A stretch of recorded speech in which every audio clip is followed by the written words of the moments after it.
Nós vamos respirar bem profundamente.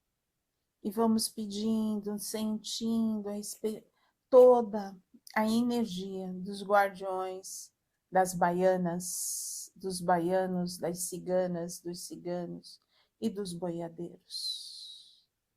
Trazendo uma proteção intensa, muitas espirais, muitas redes em forma de tela metálica, muita energia positiva.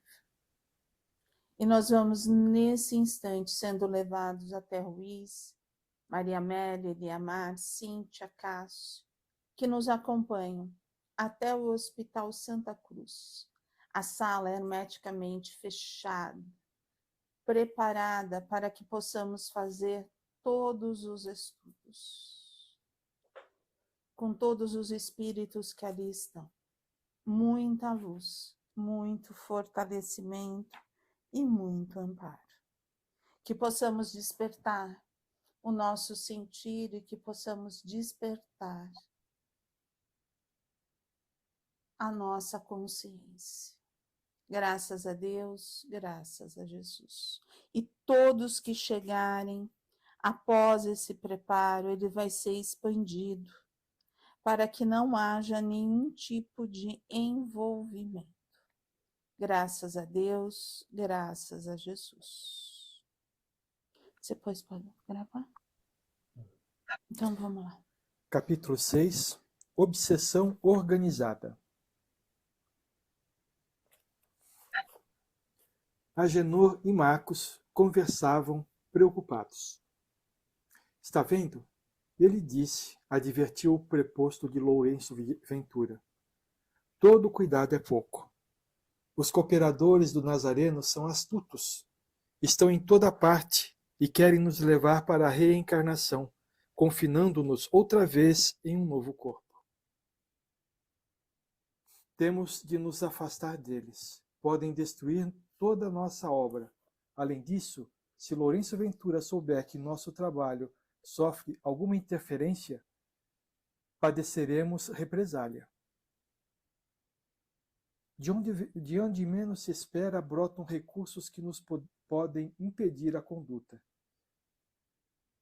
Quem é que poderia supor que Casimira, uma simples empregada, tivesse tantos recursos magnéticos? Como pode uma vassala ser portadora de tantos poderes mediúnicos e de tantas qualidades morais a ponto de atrair espíritos tão poderosos? Poderosos? Perguntou Marco Augusto admirado. Quer dizer que não são superiores a nós?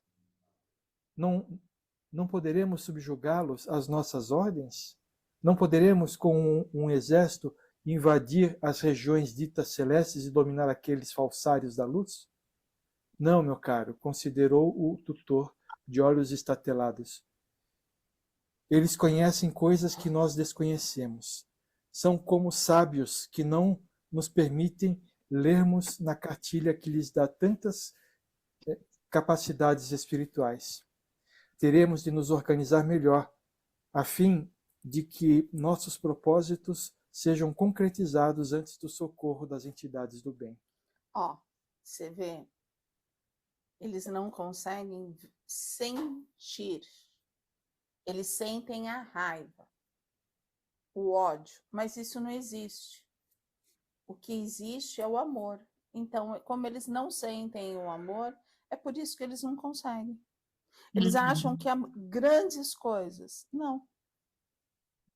Não que não seja uma grande coisa o amor. Mas é algo tão simples que se eles mudassem, eles mudariam de lado. Deixa eu só explicar o que você falou. Não é que não existe a raiva, eles sentem a raiva. Só que a raiva está do lado do mal. E o mal é a ausência do bem. A escuridão é a ausência de luz. Então, quando os espíritos do bem chegam, eles emitem luz e as trevas somem, né? Elas deixam de estar lá. Entendeu? Tudo bem, Leda? Se neutralizarmos Casimira, a médium amorosa, se quebrarmos o farol que afugenta a treva, nossa missão alcançará êxito, conduzindo-nos ao verdadeiro objetivo de destruição para o qual Ventura nos contratou. Temos apenas uma opção: vencer. Ou então seremos arrastados para o corpo, perdendo toda esta condição de espíritos libertos. Casimira, exclamou ele admirado, quem poderia imaginar? Atrevida, maldita, sorverá na taça da amargura por desafiar as forças das trevas com preces tacanhas. E enchendo-se de cólera continuou, organizaremos uma tropa de almas demoníacas para torturar-lhe o espírito. Em presença dos sofrimentos, desistirá de ajudar o lobo em pele de cordeiro, abjurando a própria mediunidade, o que nos fará, aos olhos de Lourenço, duplamente vitoriosos. Ela renunciará ao desiderato de salvação por bem ou por mal. Prepare-se, meu caro. Deixa eu perguntar uma coisa. Oi, vamos lá. Aumenta um pouquinho o seu... Seu microfone está baixo. Não. Tá aqui, está longe de mim o microfone. Melhorou? Melhorou. Aqui, quando fala se neutralizarmos a Casimira, a médium amorosa, quer dizer, a reencarnação para eles é um castigo? É. Eles não vão estar na tutela deles. Eles vão estar presos ao corpo. Eles vão estar... Não vão ter a liberdade... De fazer as maldades que fazem. Isso, entendi. Isso. E aí, se eles fizerem as maldades, é porque eles querem. Então, eles não vão estar melhorando em nada. E vão responder por cada uma. Mas eles já vão responder pela maldade que eles estão fazendo agora. Agora, né? mas eu estou falando, mas aí reencarna. Alguns começam a melhorar. E outros não. Outros continuam no mal, não é? Perfeito. Você falou alguma coisa? Não, eu achei interessante, né? Eles colocam como se eles conseguissem, né? O planejamento deles é pegar a Casemira, né? E quem disse que eles vão conseguir? Eles acham que vão, porque eles acham que eles têm todo o poder. Eles confiam muito na força do chefe lá, Ventura, aquele outro né? que vem, do Ventura. Eles confiam plenamente na força deles, não é? Não, tudo bem. Então, mas é que tá. A Casimira, ela é uma trabalhadora de Jesus. Pelo que a gente viu até agora, é uma pessoa que tem um coração bom e quer ajudar, certo? É humilde. Humilde. Eu estou falando assim, é humilde. É humilde de dinheiro, mas traz essa humildade dentro do coração. Isso. De coração. É o seguinte, ela está ajudando o... Como é o nome do menino mesmo? Murilo. Ela está ajudando o Murilo. Então, ela está a trabalho de Jesus ajudando o Murilo. Vamos fazendo alguns paralelos, tá? Aí o que os espíritos estão falando? Caramba, essa mulher aqui, ela tem luz, ela está trabalhando por Jesus, vamos atacar ela também, porque a gente quer pegar o Murilo. Não é verdade? Eles querem tirar do caminho. Ela está atrapalhando o plano deles. Neutralizando ela, aí o menino fica vulnerável, né? Vocês entenderam o que acontece com a gente nos trabalhos de assistência espiritual? Se a gente não deixa, se a gente abrir brecha, é isso que acontece.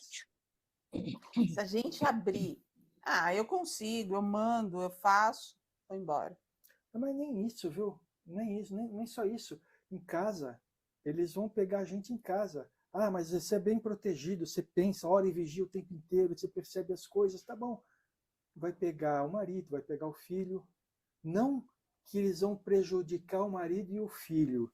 Mas vão fazer Eles vão fazer coisas que aqueles espíritos que são nossos filhos, nossa esposa, nosso marido, precisam passar nessa encarnação, certo? Por causa de débitos no passado, e vão usar isso para nos atormentar. Vocês entendem? Então, se o marido fosse coisa... Vamos falar assim, tá? Perdoem minha palavra, né? Se o filho e se o marido fossem coisas boas, nada ia pegar neles. Mas ninguém é aqui nesse planeta. Todos Então, nós. sempre tem um ponto a Ponto atacar. fraco. Um E a ponto gente fraco, né? E a Todo gente vai mundo tem. perceber bem isso a partir de agora nesse livro, e eu gostaria que a gente fizesse sempre um paralelo do que está acontecendo com aquilo que a Sim. gente vivencia no dia a dia, né? Então, por exemplo, no trabalho a gente vai, no dia do trabalho, a gente vai ter um monte de coisa que vai acontecer na nossa vida que vai nos tirar do equilíbrio, a gente vai sentir dor, a gente vai sentir sono, a gente vai sentir falta de vontade de trabalhar. Tudo isso é influenciação que vem pegando por fora para nos afetar. Nada, não que a gente seja o suprassumo do trabalho, não é isso. Mas nós somos mais um que estamos contribuindo para Sim, sim. tirar uma obsessão, afastar a escuridão A gente é um de número. alguém que o plano espiritual não quer que caia, que saia da sua subjugação. É Entendeu? isso aí. Legal, vamos lá. Um dia teremos nossa própria empresa. Nossos corações têm de permanecer suficientemente endurecidos para não se envolverem com os adeptos da luz. Você vê? Eles sabem. fortalecem toda a rudeza deles justamente para não serem envolvidos pela luz. Vamos, não desperdicemos as horas. Nos ciclos de dor notavam-se as constantes equipes iluminadas desenvolvendo o incansável trabalho de conclamação daqueles que abandonaram a rota. Desviando-se dos servidores do bem, as entidades perversas cautelosamente procuraram o superior da maldade. Recepcionados no grande casarão, onde o mandante das trevas administrava suas empresas de perseguição, solicitaram um horário na agenda repleta de atividades do chefe em questão. Após dias de espera, enquanto o trabalho na casa dos Alicante permanecia estanque, eles foram recepcionados pelos guardas do terrível líder. Homem de quase 2 metros de altura, cabelos longos que tocavam os ombros, barba negra e espessa, afunilando-se sob os grossos lábios, confiava a pera enquanto segurava as fichas dos casos em andamento, recebendo dele acurada atenção. Ao ouvir o servo anunciar a chegada dos obsessores, ele ergueu elegantemente a cabeça, que pendia na análise dos documentos, franziu as veludosas sobrancelhas, enrugou levemente a testa, retirou cuidadosamente o cabelo da face, ajeitando-o num gesto peculiar, comprimiu levemente os olhos, ao mesmo tempo em que repousava os documentos. Do Só um posto adendo. em... Oi? Só um adendo. Um adendo. Eles também têm as fichas deles, das Tem, pessoas a Tem. perseguir. tem. Gente, que coisa impressionante. As fichas deles são diferentes das fichas do plano superior. Sim. As fichas deles são só coisas negativas. Aham. Aquilo que pode nos derrubar. Os pontos fracos de cada um, né? Os pontos Uhum. fracos. Aonde Não, eu quero posso dizer no sentido de que eles também têm a organização das fichas, onde, para Sim. nós, do lado positivo, seria onde a gente tem que eles têm que nos ajudar. Ali onde tem que eles têm que nos infiltrar e nos derrubar, né? É mais do que onde que eles precisam nos espíritos da luz, é mais do que onde que eles precisam nos ajudar. Por quê? Porque na ficha está dizendo por que nós estamos encarnando, quais são as nossas dívidas, o que nós estamos resgatando, pelo que nós vamos passar, porque eles não podem interferir na programação de encarnação. Ah, entendi. Tem todo o Então, nosso histórico desde o nosso nascimento, da nossa programação, entendi. é isso aí.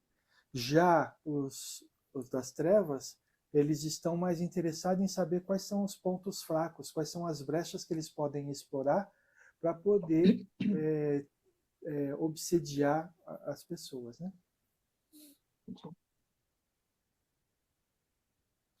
Do ponto em que ostentava poder e autoridade, lançou olhar lupino, desconfiado, em direção dos servos que dele se achegavam, prevendo problemas a resolver. Salve, grande Senhor, disse o subalterno temeroso. Era a vaidade humana apegada a velhas tolices do passado. Agenor, deixemos o protocolo de lado e vejamos o que interessa. O que está acontecendo? Você veio antes do prazo estabelecido, por acaso concluiu o intento? Venceu a batalha em tempo tão curto? Teria minha experiência subestimado suas capacidades? Foi isso? Se bem me recordo, você está responsável pelo caso Alicante. E se não estou enganado, minhas ordens eram para que aqui retornasse somente depois de concluir a missão. Teria se transformado num prodígio? Não creio. E levantando-se com olhar fulgurante, com olhos fulgurantes, numa elegância ilusória, desceu os degraus, confiando a barba e agarrando o servo pelos andrajos e gritou: Diga, infeliz, diga que finalmente você acabou com aquelas víboras. Alegre minha alma, informando que Judite se retorce no féretro, vítima da loucura. Conte que acompanhou os vermes devorando-lhe o corpo e que ouviu os gritos de desespero da velha Nécia após padecer lunática num asilo fétido. Fale que Murilo, possuído pelos demônios que estão sob as minhas ordens, andou sonâmbulo e afogou-se na piscina da mansão. Envolve-me entusiasmo e confirme que Catarina se perdeu com o amante. Fale que Valério o surpreendeu e teve o coração arrancado do peito por um infarto ou suicidou-se, humilhado. Declare que a meretriz traidora, dementada, mergulhou numa crise de ciúmes e matou o amante, suicidando-se também. Diga, por fim, que estão todos aí, aguardando o meu sinal para entrarem no salão nobre desta casa. Você vê que aqui ele listou tudo aquilo que ele espera que aconteça com cada um, né? Uhum. Não, senhor, não consegui fazer nem a metade. Segurando o subalterno pelas vestes rotas, rasgou-as violentamente, enquanto o servo permanecia genuflexo. Após chacoalhá-lo intensamente, concluiu trovejando: Diga-me, diga-me. Agenor, tremendo, falou hesitante: Não, senhor, ainda não. Nossa tarefa não foi concluída.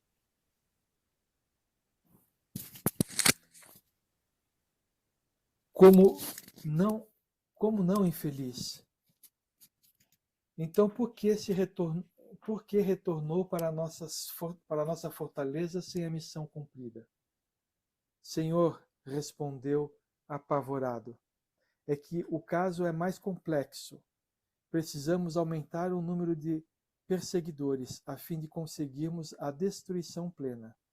Alguns encarnados têm se aproximado de Valério e estão prevendo que logo ele se filiará a uma religião. Isso não, gargalhou a águia das sombras.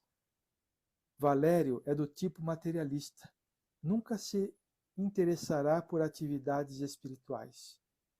Agora, senhor, esclareceu o servo, por causa da nossa atuação em desespero por ver o filho sofrendo e a mãe louca, ele está prestes a aproximar-se a procurar uma das igrejas do Cristo. Deixe-o. Isso é apenas desespero. Não aceitará as religiões dogmáticas. Não é do tipo subserviente para suportar as tradições e crendices. Desistirá.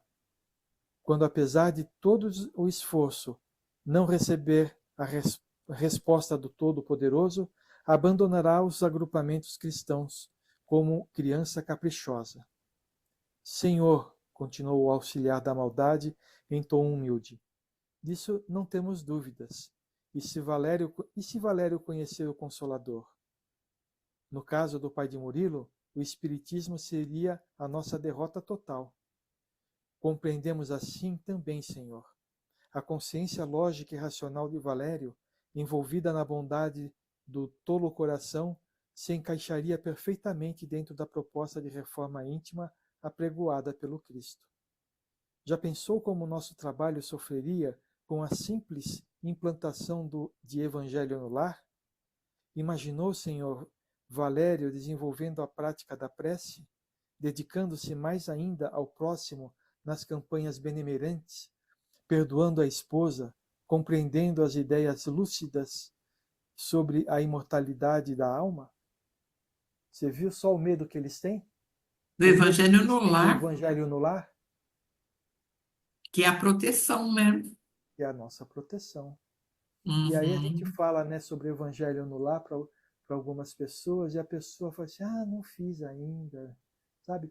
Não tem ideia de quanta proteção a gente traz para o nosso lar com relação, quando a gente faz evangelho no lar. Não é que a gente atrai proteção porque vão vir espíritos nos acudir. Eles vão vir, tudo bem. Mas o evangelho no lar, feito com amor, feito com dedicação, não simplesmente mais uma coisa que eu estou fazendo na vida, ele cria uma atmosfera vibracional em torno do lar que protege o lar de investidas. Ele tem dá a proteção total ao lar? Não, porque depois que a gente termina o evangelho, a nossa mente volta a errar, né?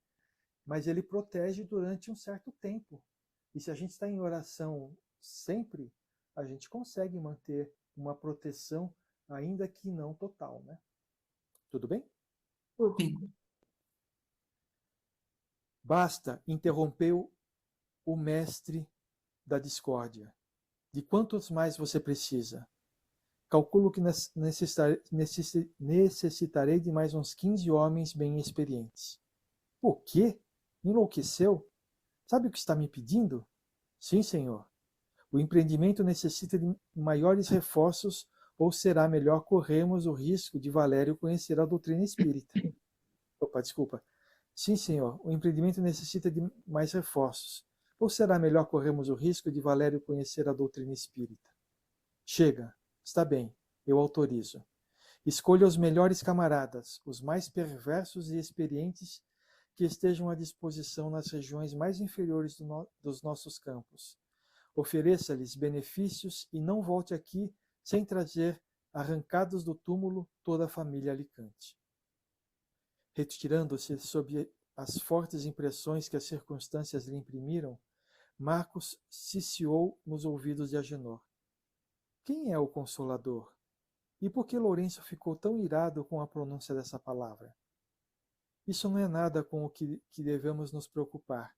Não estamos aqui para inquirir as atitudes de nossos superiores. Esta é a regra número 1 para a convivência pacífica nestes campos. Como não? Continuou Marcos atrevido. Até você está com medo? Seria alguém com maiores poderes? Seria alguém que nos poderia aniquilar? Não, meu caro. O Consolador não é uma pessoa. E poderia, sim, aniquilar todos os nossos propósitos. Então vocês veem que eles têm a noção de que existem coisas superiores a eles, né? Que eles não conseguiriam resistir, né?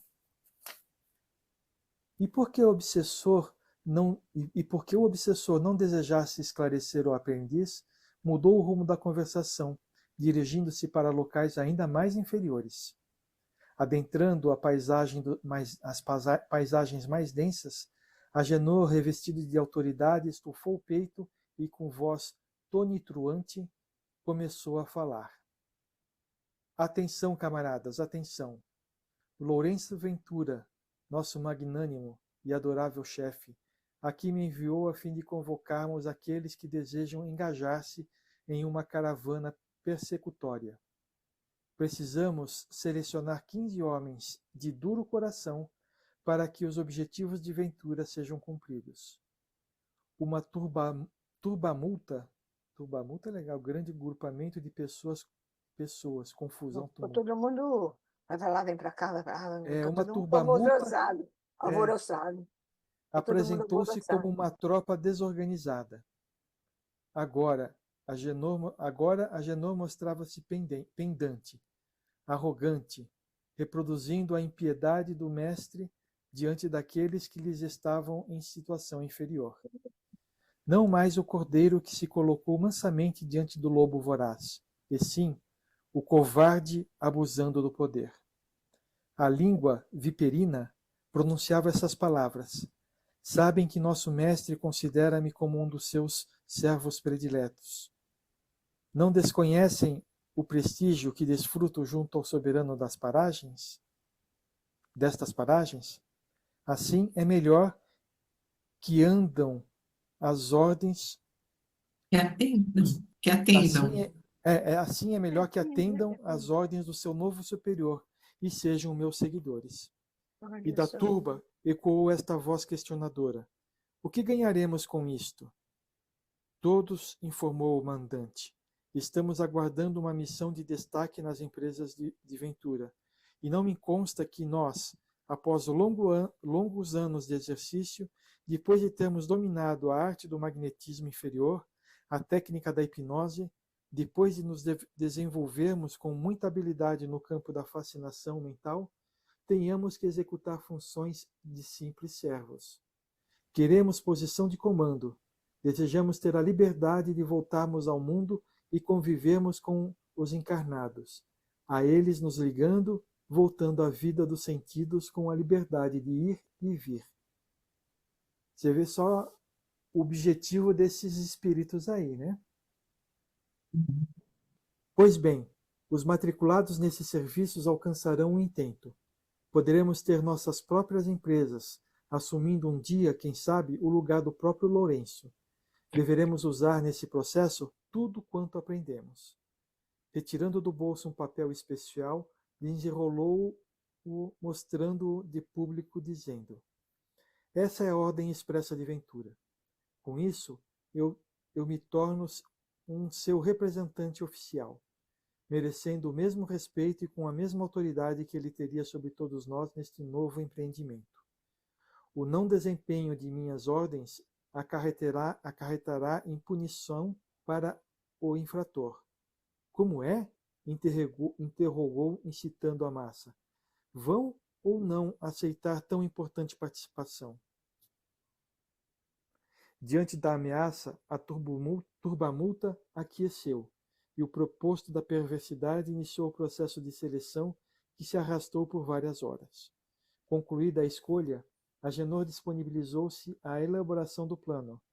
Aquelas novas aquisições reforçariam os propósitos negativos, reorganizando as atividades, a reabilitação das forças contrárias ao bem. Deixa eu ver onde que nós estamos. Acho que dá para ler mais um Oi? pedacinho. Olha o Dá mais ler medo, esse pedaço. olha o medo que ficaram com aquela oração da babá com o nenê. É isso aí. O alvoroço que se formou, né? Por uma oração, ela protegendo a criança. Exatamente. Por que tudo isso? Porque a oração dela criou uma atmosfera que permitiu a vinda dos espíritos da Dos luz. espíritos de luz. E E eles aí, ficaram com eles medo. eles ficaram com medo. É isso aí. Isso mesmo. A misericórdia divina permite certas atuações aparentemente malignas, porque sabe que o progresso virá do interrelacionamento humano e que todo o mal praticado engendrará obrigatoriamente o arrependimento, a expiação e a reparação. E todo o mal suportado com resiliência levará inexoravelmente ao progresso. Na universalidade da vida, o adiantamento intelecto-moral é o grande determinismo de Deus. O Senhor não está descuidando do universo. O acaso não faz parte do vocabulário divino. Tudo, no macro como no microcosmo, revela bondade e harmonia na obra da criação. Os seres espirituais somos partes dessa obra e igualmente não estamos desamparados. Da mesma maneira como leis físicas regem o orbe material, leis morais regularizam o mundo íntimo de cada criatura humana. O que ele está falando aqui é o seguinte: a gente escutando tudo que está, todo esse plano, né, das trevas, leva a gente a pensar, puxa, mas Deus permite que isso aconteça? Né? Sim, ele permite, porque tudo é aprendizado para todo mundo. Uhum. Tudo é aprendizado para todo mundo, né? Vou falar mais uma vez. Até o mal está a serviço do bem. Porque hoje em dia, vamos pensar em possibilidades para o futuro aqui no livro, né? Hoje em dia, Valério, ele é uma pessoa material, certo? Tudo que ele faz é da ordem material. Todo o sofrimento que ele está passando, tanto com a mãe dele, quanto com o filho, pode fazer com que ele comece a procurar coisas diferentes. Ele vendo Casimira trabalhando de uma forma diferente para ele, com o filho e acalmando o filho, ele vai se interessar o que ela faz para que isso aconteça. E aí ela vai Isso. falar que é espírita, que ela é médium. E ele vai começar a se interessar.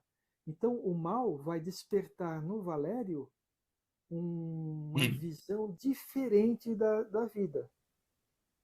Então Ele o vai, mal vai estar ajudando o bem a se espalhar. ele vai deixar de ser tão materialista, né? Para Isso. começar a exercer a espiritualidade. É isso aí. É isso aí. Nós paramos então, vamos parando por aqui? Vamos. Paramos aqui. Quando inimigos de planos distintos encontram-se através das portas da obsessão, isso revela as leis de Deus em movimento.